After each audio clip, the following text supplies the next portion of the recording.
High everyone welcome to teens body Arunima channel. आज के दशम श्रेणीर प्रथम अध्याय स्नायुतंत्र निये किछु आलोचना करब। चलो शुरू करा जाक। स्नायुतंत्र साधारणत दुटो जिनिस निये गठित हय, सेटा हलो स्नायुकोष और निউরোগ্লিয়া। এই স্নায়ুকোষ আর নিউরোগ্লিয়া এরা দুজন মিলে গঠন করে স্নায়ুতন্ত্র। এই স্নায়ুতন্ত্র বাহ্যিক জগতের সাথে সমন্বয় সাধন করে, বিভিন্ন গ্রন্থির ক্ষরণ ঘটায়, মাংসপেশির সঞ্চালন ঘটায়। তাছাড়াও বিভিন্ন আমাদের শরীরের মধ্যে যে বিভিন্ন অঙ্গ তন্ত্র এগুলোর মধ্যে সংযোগ স্থাপন করে।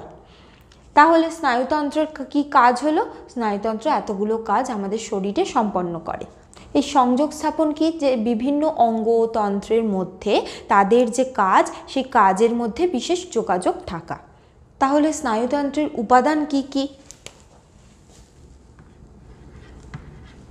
স্নায়ুকোষ আর নিউরোগ্লিয়া।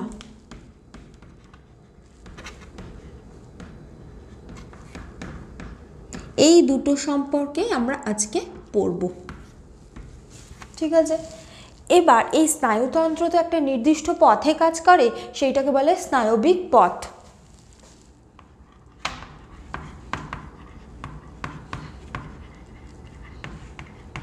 ঠিক আছে, প্রত্যেকটা প্রাণী উদ্দীপনায় সাড়া দেয়, আর সেই উদ্দীপনায় সাড়া দেওয়ার ধর্মকে বলে সংবেদনশীলতা।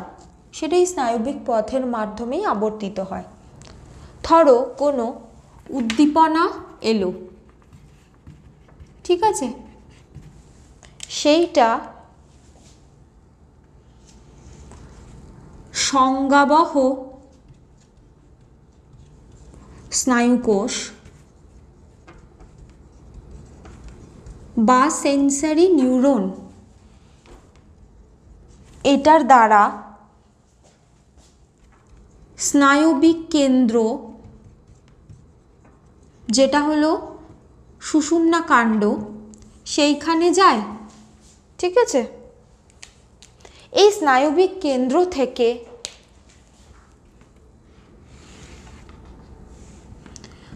আজ্ঞাবহ নিউরন, আজ্ঞাবহ স্নায়ুকোষ বা এটাকে বলে মোটর নিউরন, এটার মাধ্যমে কোথায় পৌঁছয়?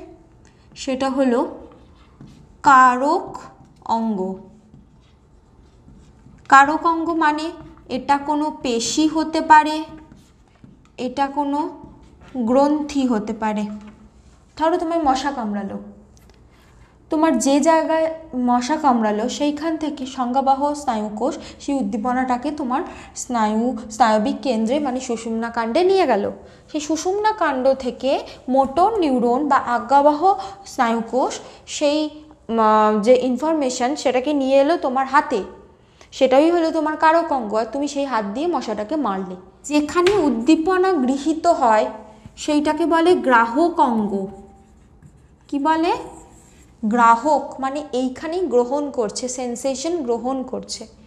আর এই যে দুটো স্নায়ুকোষ এরা হলো বহন করছে, তাই এরা হলো বাহক। ঠিক আছে, আর এইটা হলো কারক অঙ্গ, মানে কোনো কাজ করছে, তাই এই পেশি গ্রন্থি এটা হলো কোনো কারক অঙ্গ। চলো এখন স্নায়ুকোষের গঠন দেখে নিই। স্নায়ুকোষ কোষদেহ এবং বিভিন্ন রকম প্রবর্ধক নিয়ে গঠিত, যেমন অ্যাকশন আর এই ডেনড্রন। তাহলে আর এদের কাজ কি? এদের কাজ হলো স্নায়ু স্পন্দন পরিবহন করা। তাহলে দেখো, স্নায়ুকোষের সংজ্ঞায় আমরা কি বলবো? কোষদেহ ও বিভিন্ন রকম প্রবর্ধক নিয়ে গঠিত স্নায়ুতন্ত্রের গঠনগত ও কার্যগত একক, যা স্নায়ু স্পন্দন পরিবহন করে, তাকেই বলছে স্নায়ুকোষ। আচ্ছা, এই স্নায়ুকোষকে গঠনগত কার্যগত একক কেন বলছে? এটা দিয়েই স্নায়ুতন্ত্র গঠিত হয়। স্নায়ুতন্ত্রের প্রধান একটি অংশ হলো স্নায়ুকোষ, এবং এটাই কিন্তু কাজ করে। এই যে নিউরোগ্লিয়া আছে, এই যে আমি লিখেছি, এই নিউরোগ্লিয়া কিন্তু নিউরনকে সাপোর্ট দেয়, কিন্তু মেন কাজটা করে এই নিউরন বা স্নায়ুকোষ। তাহলে চলো স্নায়ুকোষের গঠন দেখে নিই। দেখো, স্নায়ুকোষের যে গোলাকৃতি অংশ, এইটা হলো কোষদেহ। এই অংশটা তাহলে কি? এই অংশটা হলো কোষ দেহ। ঠিক আছে, আর এই যে একটা লম্বা লেজের মতো অংশ, এইটা হলো একটি প্রবর্ধক যার নাম অ্যাক্সন।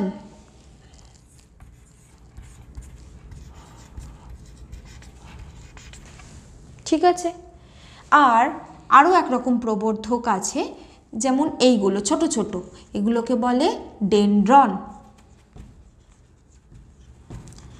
তোমরা আঁকাটায় লক্ষ্য করো, ডেনড্রনের গা থেকেও কিন্তু আরও সূক্ষ্ম সূক্ষ্ম প্রবর্ধক বেরিয়েছে, এইগুলোকে বলে ডেনড্রাইট।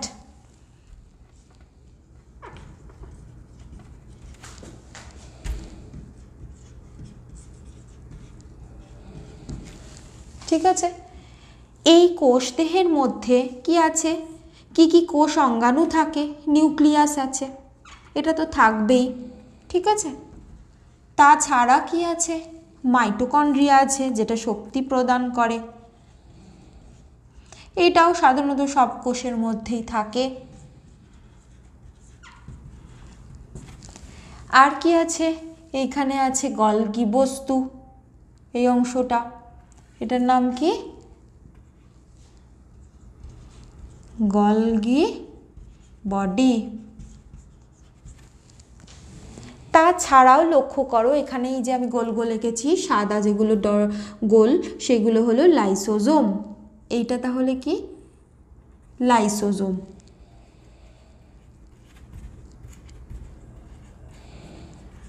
ঠিক আছে, আর খেয়াল করে দেখো এর ভিতরে যে তরল পদার্থ আছে সেইটা, যেটাকে আমরা সাইটোপ্লাজম বলি, সেইটাকেই এই স্নায়ুকোষের ক্ষেত্রে আমরা বলি নিউরোপ্লাজম। তাহলে স্নায়ুকোষের সাইটোপ্লাজমের নাম হলো নিউরোপ্লাজম।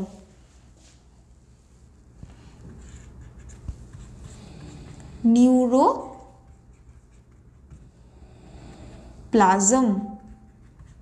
ঠিক আছে, স্নায়ুকোষের কোষদেহের মধ্যে একটা বিশেষ রকম দানা থাকে, সেইগুলোকে বলে নিজেল দানা। দেখো এই যে যেগুলো গাঢ় রঙের ডট ডট, এইটা কি? নিজেল দানা। এই নিজেল দানা সাধারণত আরএনএ প্রকৃতির হয়, মানে রাইবোনিউক্লিক অ্যাসিড, এবং এটাই প্রোটিন সংশ্লেষ করতে সাহায্য করে। আর এই যে অ্যাক্সন হিলক, মানে কোষদেহের যে স্থান থেকে অ্যাক্সন তৈরি হয় সেই স্থানে প্রচুর পরিমাণ নিউরোফাইব্রিল দেখা যায়। কি কি দেখা যায়? এই যে ফাইবারের মতো অংশ, এগুলোকে বলে নিউরোফাইব্রিল।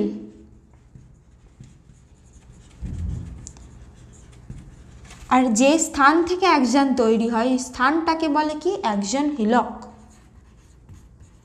অ্যাক্সন হিলক। ঠিক আছে, এবার আসি প্রবর্ধকে। প্রবর্ধক এখানে দুরকম, ডেনড্রন আর অ্যাক্সন। ডেনড্রন থেকে আরও ছোট ছোট শাখা বার হয়, যেগুলো হলো বলে ডেনড্রাইট। সাধারণত এই ডেনড্রনের মধ্যেও কিন্তু নিউরোপ্লাজম আর নিজেল দানা থাকে। আরও একটা কথা বলে নিই, স্নায়ুকোষের কোষদেহের মধ্যে সেন্ট্রোজোম থাকে, কিন্তু সেটা অনুন্নত এবং নিষ্ক্রিয়, মানে সেটা ভালো রকম ডেভেলপ নয় এবং কাজ করে না। এই জন্য কী হয়, স্নায়ুকোষের সেন্ট্রোজোম কাজ করে না, তাই স্নায়ুকোষ বিভাজিত হতে পারে না। তোমরা জেনে থাকবে একটা বাচ্চা যতগুলো মানে স্নায়ুকোষ নিয়ে জন্মায় ততগুলো স্নায়ুকোষই কিন্তু থাকে। কখনো স্নায়ুকোষের সংখ্যা বাড়ানো যায় না, কারণ স্নায়ুকোষের মধ্যে যে সেন্ট্রোজোম সেটা কাজ করে না, তাই স্নায়ুকোষ বিভাজিত হতে পারে না। ঠিক আছে, এরপর আসি এই যে প্রবর্ধকে। এই যে প্রবর্ধকটা, এটার তিনটে স্তর আছে, অ্যাক্সোলেমা, মায়োলিন শীথ, নিউরোলেমা। একদম ভিতরের যে মানে কি বলবো, যে আবরণ, সেইটার নাম হলো অ্যাক্সোলেমা।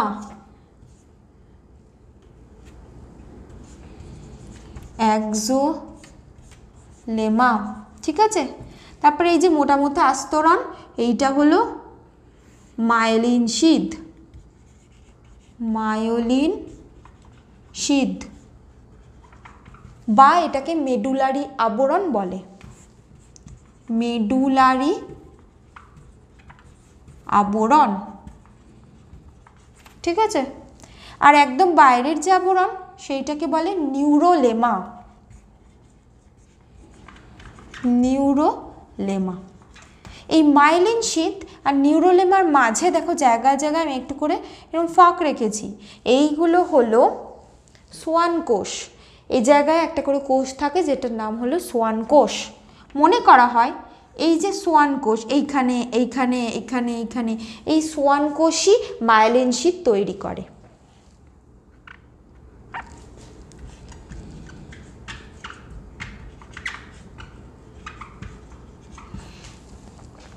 আর এই নিউরোলেমাটা স্থানে স্থানে বিচ্ছিন্ন, এই জায়গাগুলোকে বলে র্যানভিয়ারের পর্ব। এই যে জয়েন্টের মতো অংশ, এগুলোকে বলে র্যানভিয়ারের পর্ব। র্যানভিয়ারের পর্ব, ঠিক আছে। আর এই একজনের শেষের দিকটা একটা ব্রাশের মতো হয়ে গেছে, এইটাকে বলে প্রান্ত বুরুষ। কি বলে? প্রান্ত বুরুষ। বুরুষ মানে হলো ব্রাশ। এই অংশটাই কোনো পেশি বা গ্রন্থি বা পরবর্তী নিউরনের সাথে যুক্ত থাকে। তাহলে স্নায়ুকোষ কি করে? ডেনড্রনের সাহায্যে উদ্দীপনা গ্রহণ করে, সেটা ক্রমশ এর মধ্যে দিয়ে নিচের দিয়ে আবার পরের অংশে পাঠিয়ে দেয়। তাহলে এর কাজ কি? ডেনড্রনের কাজ হলো কি? উদ্দীপনা গ্রহণ করা, কোষদেহের মধ্যে দিয়ে তারপর সেটা অ্যাকশনে পাঠায়, এবং অ্যাকশনের কাজ কি? সেই উদ্দীপনাটা পরবর্তী ডেনড্রন বা পেশি বা গ্রন্থির মধ্যে পাঠিয়ে দেওয়া। এরপর আসি স্নায়ুতন্ত্রের অন্যতম উপাদান নিউরোগ্লিয়ায়। নিউরোগ্লিয়া কি?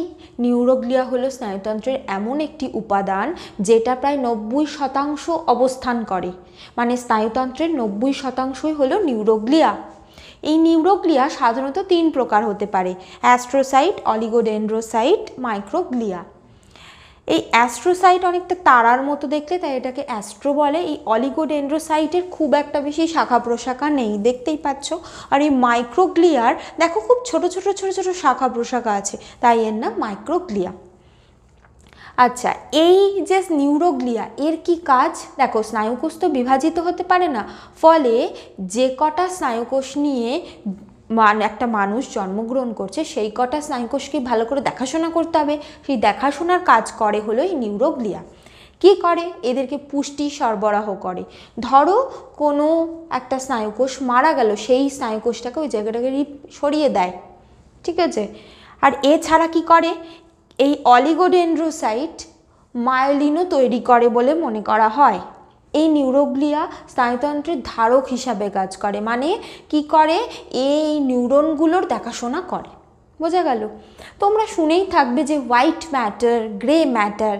এই গ্রে ম্যাটারটা কি আর হোয়াইট ম্যাটারটা কি, আমি এখানে একটু ক্লিয়ার করে দিতে চাই।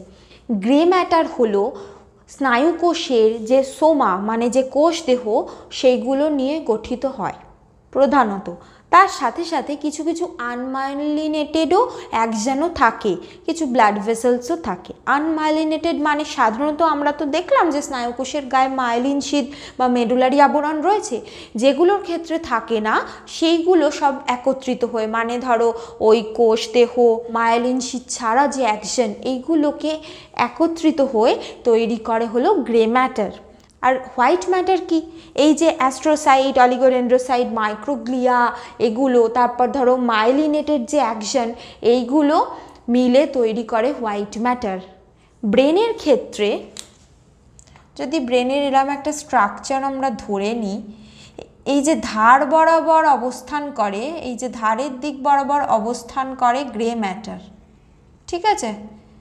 এইগুলোতে অবস্থান করে গ্রে ম্যাটার, আর ভিতর দিকে অবস্থান করে হোয়াইট ম্যাটার। তার মানেটা কি? যে বেশিরভাগ যে এই যে স্নায়ুকোষ, তার কোষ দেহগুলো এই জায়গায় আছে, আর তার যে মাইলিনেটেড যে অ্যাকশনগুলো, মানে মেডুলারি আবরণযুক্ত যে অ্যাকশন, সেইগুলো এরকম ভেতর দিকে আছে। এইগুলো মিলে ভিতর দিকে তৈরি করে হোয়াইট ম্যাটার। চলো তাহলে এখন দেখে নিই যে নিউরনের প্রকারভেদ কি কি।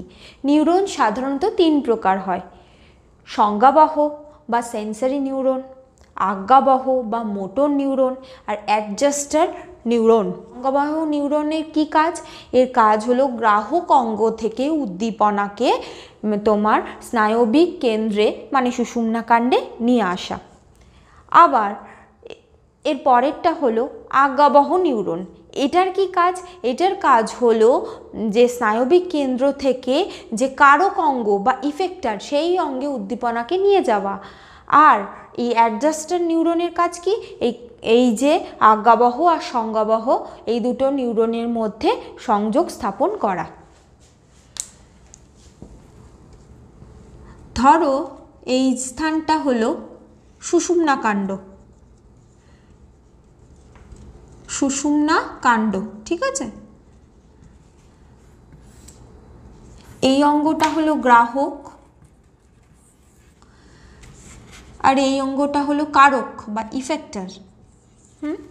এই যে গ্রাহক থেকে সুষুম্না কাণ্ডে যে উদ্দীপনাটাকে নিয়ে আসছে সেইটাকে বলে সংজ্ঞাবহ নিউরন, ঠিক আছে? আর এই সুষুম্না কাণ্ড থেকে উদ্দীপনাকে কারকে বা ইফেক্টারে নিয়ে যায় সেই নিউরনকে বলে আজ্ঞাবহ বা মোটর নিউরন, ঠিক আছে? আর এই সুষুম্না কাণ্ডের মধ্যেই সংজ্ঞাবহ আর আজ্ঞাবহ নিউরনের মধ্যে সংযোগ স্থাপন করে অ্যাডজাস্টার নিউরন। এর ভিতরে থাকে তাহলে কি? অ্যাডজাস্টার। দেখো আমরা স্নায়ুকোষের গঠন পড়লাম। এই স্নায়ুকোষের যে অ্যাকশন, সেই অ্যাকশনই আবরণী সহ অ্যাকশনকে বলে স্নায়ুতন্তু। এই অনেকগুলো স্নায়ুতন্তু যখন একসাথে কাজ করে তখন সেগুলোকে বলে স্নায়ু। আবার বহু স্নায়ু যখন একত্রিতভাবে কাজ করে তখন সেগুলোকে বলে স্নায়ুতন্ত্র। তাহলে দেখো স্নায়ুকোষ আবরণী সহ অ্যাকশনকে বলছে কি? স্নায়ুতন্তু, ঠিক আছে? সে অনেকগুলো যখন হচ্ছে একত্রিতভাবে স্নায়ুতন্তু তখন সেগুলোকে বলছে স্নায়ু। আর বিভিন্ন রকম স্নায়ু যখন একসাথে কাজ করছে তখন সেটাকে বলছে স্নায়ুতন্ত্র। তাহলে এই স্নায়ু কাকে বলে? যোগকলার আবরণ আছে এবং তার সাথে রক্তবাহ আছে ও ফ্যাট কোষও আছে। সবকটা মিলে যখন স্নায়ুতন্তু তৈরি একত্রিত হয় সেইগুলোকে বলে স্নায়ু। এই যে স্নায়ুর ওপর যোগকলার আবরণ, এইটাকে 3 ভাগে ভাগ করা যায়। একদম বাইরেরটাকে বলে এপিনিউরিয়াম, তার ভিতরেরটাকে বলে পেরিনিউরিয়াম, আর একদম ভিতরেরটাকে বলে এন্ডোনিউরিয়াম। তাহলে স্নায়ুর ক্ষেত্রে যদি আমরা এরকম 3টে স্তর করি, একদম বাইরেরটা হলো কি? এপিনিউরিয়াম, ঠিক আছে? ভিতরে মাঝেরটা হলো কি? পেরিনিউরিয়াম, বাকিটা আমি কমা কমা দিয়ে দিচ্ছি। আর একদম ভিতরেরটা হলো কি? এন্ডোনিউরিয়াম।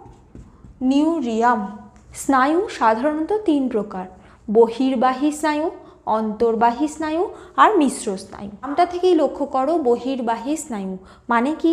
এ কি করে? যে উদ্দীপনা কেন্দ্রীয় স্নায়ুতন্ত্রে আসে সেই উদ্দীপনাকে কেন্দ্রীয় স্নায়ুতন্ত্র থেকে কারক অঙ্গে নিয়ে যায়, ঠিক আছে? অন্তর্বাহী স্নায়ু মানে কি? বাহক অঙ্গ থেকে কেন্দ্রীয় স্নায়ুতন্ত্র অবধি এই অন্তর্বাহী স্নায়ু নিয়ে আসে। আর মিশ্র স্নায়ু মানে কি?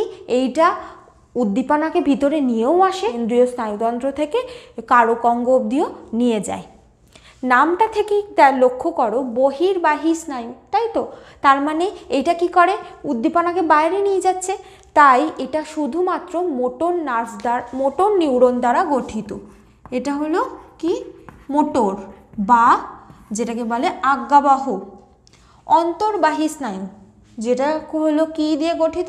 সংজ্ঞাবহ নিউরন বা সেন্সারি নিউরন দিয়ে গঠিত, সেন্সারি, ঠিক আছে? আর মিশ্রতে বুঝতেই পারছো, মিশ্র স্নায়ুতে সেন্সারিও আছে, মোটর নিউরনও আছে। কতগুলো উদাহরণ বলি।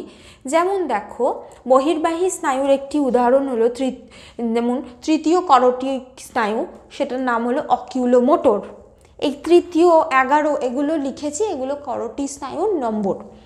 11তম করটি স্নায়ু সেটার নাম হলো স্পাইনাল অ্যাক্সেসরি। অন্তর্বাহী স্নায়ু মানে কি, এটা উদ্দীপনাকে ভিতর দিকে নিয়ে যায়। লক্ষ্য করে দেখো, অল ফ্যাক্টরি যেটা দিয়ে আমরা গন্ধ শুঁকতে পারি সেই স্নায়ুটা এটা। অপটিক মানে যে নিউরনের দ্বারা আমরা চোখে দেখতে পাই, অপটিক শব্দটা কিসের সাথে যুক্ত, চোখের সাথে। আর অডিটরি, অডিটরি মানে কি, কানে যেটা শুনতে পাই। তাহলে প্রথম করোটি স্নায়ু হলো অলফ্যাক্টরি, দ্বিতীয় করোটি স্নায়ু হলো অপটিক, আর অষ্টম হলো অডিটরি। আর মিশ্র স্নায়ুতে আসি, মিশ্র স্নায়ুতে কি কি আছে, সেন্সরি নিউরনও আছে, মোটর নিউরনও আছে। তার মানে কি, এটা উদ্দীপনাকে নিয়েও যায় আবার নিয়েও আসে, সেই রকম স্নায়ু হলো ভেগাস আর ফেসিয়াল।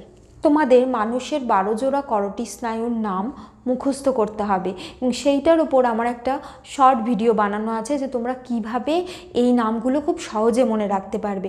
সেই ভিডিওটা গিয়ে দেখে নিও, ডেসক্রিপশনে তার লিঙ্ক দেওয়া আছে। এরপর জেনে নেব যে স্নায়ু গ্রন্থি কী। কেন্দ্রীয় স্নায়ুতন্ত্রের বাইরে কোনো স্নায়ুকোষের কোষ দেহগুলো যোগকলার আবরণ দ্বারা পরিবেষ্টিত হয়ে এবং ঈষৎ একটা স্ফীত গ্রন্থি সৃষ্টি করে, তাকে বলছে স্নায়ুগ্রন্থি। এই স্নায়ুগ্রন্থির কাজ কি, স্নায়ু গঠন করা, স্নায়ুকোষ কিন্তু নয়, কি গঠন করা, স্নায়ু গঠন করা, মানে এই যোগকলার আবরণী দ্বারা যে স্নায়ু গঠিত হচ্ছে সেইটা গঠন করা, এবং বিশেষ এক প্রকার ক্ষরণ করে যেটাকে নিউরোসিক্রিশন বলে। স্নায়ুসন্নিধি বা সাইন্যাপস এটা কি, এটা হলো দুটো নিউরনের কানেকশন বা সংযোগস্থল, যেখানে একটার এরমভাবে আছে, এটা হলো অ্যাকশন, আর অন্যটার এরমভাবে ডেনড্রন বা ডেনড্রাইট আছে, ঠিক আছে। এই দুটোর অংশর যে সংযোগস্থল, এইটাকে বলে হলো সাইন্যাপস। এইটা হলো তাহলে কি, অ্যাকশন, এইটা হলো কি, ডেনড্রাইট। খেয়াল করো, অ্যাকশনের মাধ্যমে উদ্দীপনা নিচে আসে, আর এই উদ্দীপনা কি করে, গ্রহণ করে। কিভাবে গ্রহণ করে, এই যে অ্যাকশনের শেষের দিকে যে ছোটো মতো ফোলা অংশ, ঠিক আছে, এই স্ফীত অংশের এই অংশে এরকম গোল গোল অনেক অ্যাসিটাইল কোলিন পূর্ণ থলি থাকে। কি থলি, অ্যাসিটাইল কোলিন।